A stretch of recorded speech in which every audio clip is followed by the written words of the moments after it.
That's cool. Let me see something. I like doing this type of thing when I'm doing it, where I can just come here. Yeah. Did you?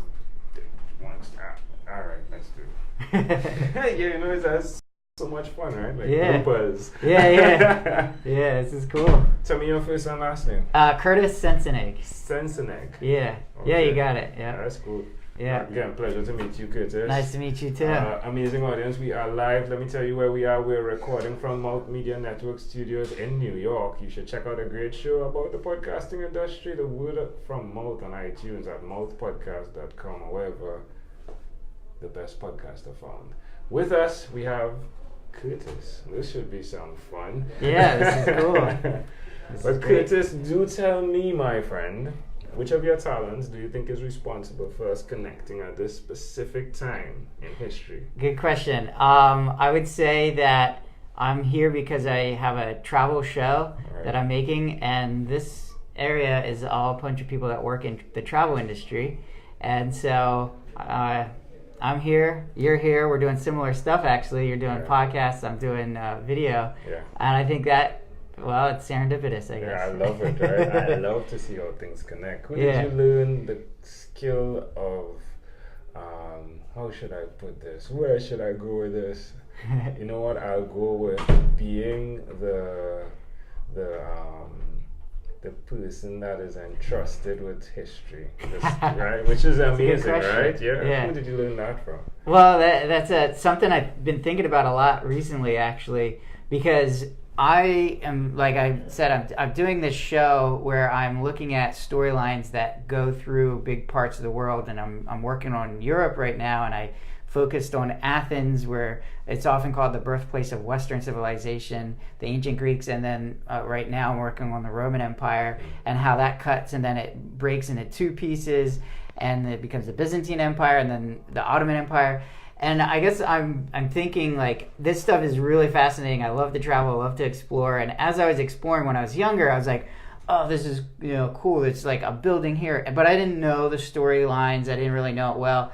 And as I traveled more, I said, there's so many interesting stories here and so much interesting history that I don't know that well. I want to learn more. And so I started learning more. And then I said, this is great. These are great stories. I want to start making videos about it. And that's where I'm at now. But now I'm like, I don't know that. I know this much. And there's a huge iceberg underneath with so much more. And the more I learn, the more I realize I don't know. So it's something I think about a lot. And sometimes I get a little insecure, like, okay, who am I to be doing these stories? But then, it's like, well, you just present your perspective, what you know at this point, what you think about it, and present your perspective. And those are always valuable. Like, the more we can learn different perspectives, the more informed you are, and the more varied those perspectives are, the broader your worldview is. That brings us to the name of the website, right? Worldview, exactly. Worldviewfilms.com. Yeah, it's pretty cool stuff. All right. I love that. Wow. Yeah, I think I love the idea, and I think it's a principle in terms of people giving their perception of something and others respecting that. One thing doesn't work without the other. But how dare you not do the work you need to do, right? Thinking of the other. So you've stepped out, right? And well done. Yeah, it's like that's no reason not to do it. You should still do it because you'll never be the expert in the world on the Roman Empire or anything. Like, people dedicate their lives studying that, and that's okay. It's present your perspective. Which is going to be really cool, especially the way you're setting it up, right? Where someone can go through and encounter it. How does it work? Explain. So how my story unfolds. So you, if you go to my site, you'll see my YouTube channel, and that's where it is now. I have a sponsor of the show now, Allianz Travel Insurance, and they basically, I needed a sponsor to keep going, and I worked for hard, and they finally they're sponsoring me. And so if you go to the YouTube channel, you can watch the videos, and each episode now is sort of building on the other. So Athens, like I mentioned, was one of the first ones. The Roman Empire, this is an interesting story if you don't know it. The Roman Empire is sort of conquering everything, and they come to Athens, and they're like, wow, you guys are really smart and developed, and you have like all this advanced technology and art and philosophy. And they didn't ransack the city, but they stole all the ideas, or they took all the ideas. They even took sculptures and art, put it on wagons, took it back to Rome, and then had the sculptures in Rome copy it exactly. Wow. So if you go to the Met, if you go to a lot of art museums around the world, the first Roman stuff you'll see on the plaque, it usually says Roman copy of a Greek original. Wow. Yeah, and the Roman copies are newer. The Roman copies are from like 200 BC, and the Greek original is from like 474 BC or 400 or 500 BC. What was the purpose of that? Well, it's a good question, because why did Rome copy specifically? And I think they were almost infatuated with Greek culture, and they're like, whoa, this is so cool. And so all the cool people and the hip people in Rome were copying Greek. They started using Greek words and dressing like the Greeks, and like it was the hip thing to do because they're so advanced. Right? It's like, it's like I mean, a low grade TV, right? Like they went, they saw the culture and took from it. It's similar, cultural, like the spread of culture. If groups are like, that's cool and hip, and they copy it, that's how culture spreads. Yeah, it's for better or for worse. Interesting, for better. Yeah, he's definitely interacted with us a lot. But tell me one other thing you've done consistently over the last 3 years. That's a good question. Consistently, I started doing yoga. This is completely unrelated. Is cool. That okay? Just I don't want to talk about the show the whole time. Though. Probably, yeah. But I started doing yoga every day. And I've been pretty consistent about that. How does it make you feel? It makes me feel really good. I think yoga is special and as an exercise where it's like a physical exercise, but it's also mental. Yeah. So it's like a meditation. Maybe you combine exercise and meditation, and so afterwards, I'm like really. Feeling good, yeah. And then I don't really get upset about stuff easily during the day for the rest of the day. And if I miss it, sometimes I notice like I'll be like I get a little more upset, and I'll think, oh man, I gotta calm down. And if I have yoga, I'm just like, all right, it's cool. It's all right. Well, let's switch gears for a moment. Sure. Yeah, let me invite you now into my time machine that is surrounded with beautiful, warm, blue Caribbean water. What is your earliest childhood memory, Kurtis? Oh man, that is interesting. I'm not sure if I actually remember this or if it's me when I'm older seeing pictures. But this is unique. I mean, this is something different. I was born in Africa, in Swaziland, Mbabane, Swaziland. And I was only a year and a half old when I came back to the United States. My parents were American citizens, but they're living there for 3 years. And we had an orange rug in our house. It was a small one-room house. And I remember laying on the floor, like looking at the perimeter of the orange rug, and I think I was like trying to crawl. I had my goal of like trying to crawl. You remember that? I think so. Although there is pictures of me on that orange rug, so maybe it's just me seeing the pictures. But I feel like I remember being a baby on the floor, like trying to figure out how to get to the edge. Why do you think that memory is so clear?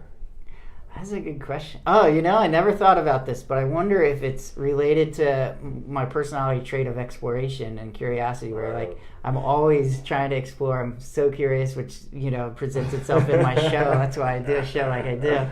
Maybe I was trying to explore what's beyond the orange carpet. That's amazing. Where did the carpet come from? Was it something from Swazi? Probably from Swaziland, yeah. That's cool. Yeah. That's cool.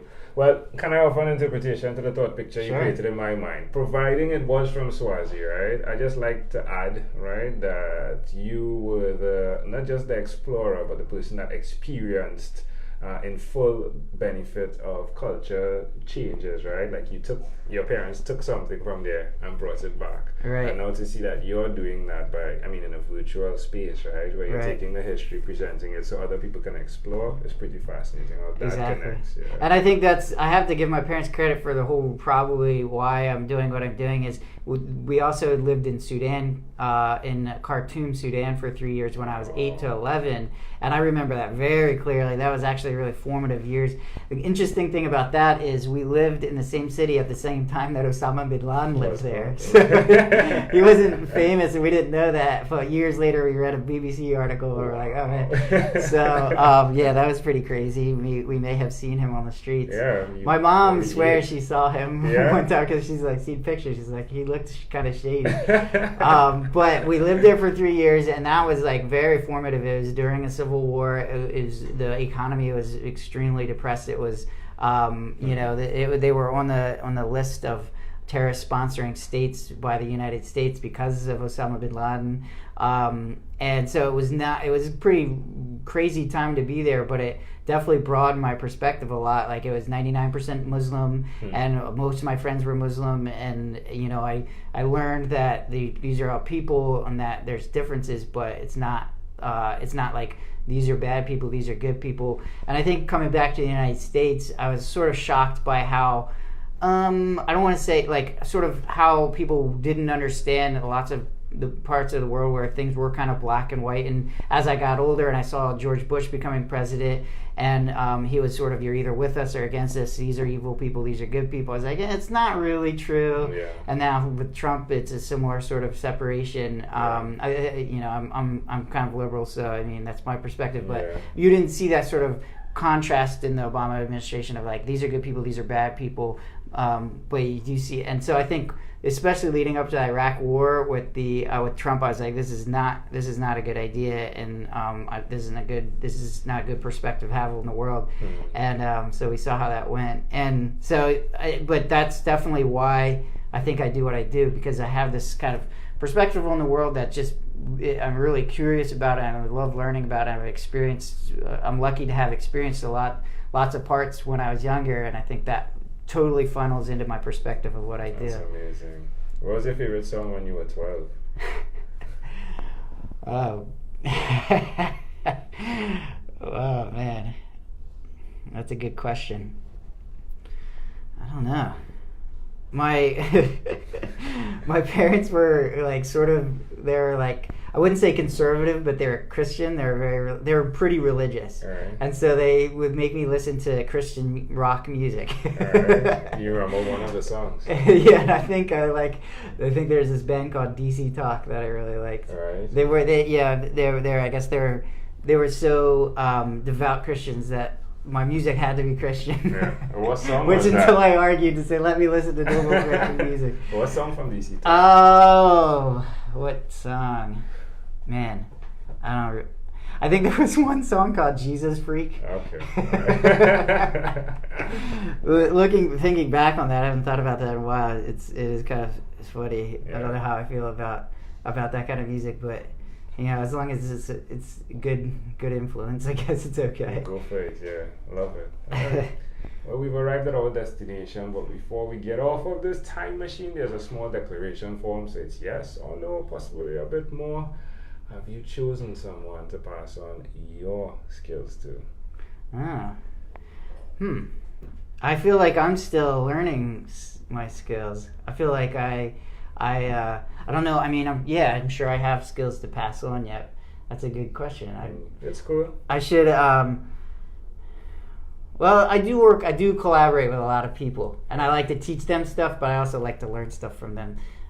So I'm a big fan of collaboration, and like everyone comes in and they have different skill sets, and then we help each other learn everything. Community. Yeah, community. No, I have a girlfriend now. Okay. No children, but I have a girlfriend. Do you believe in God? I would say yes, I do, but I guess I feel kind of strongly. I would say I'm agnostic in the sense that I don't like when people say I know there's a God. I don't like when people say I know there's not a God, because you don't know. Nobody knows. No one has any secret information. Yeah. None of us know. So I think there should be a lot more humility around that question than most people around the world.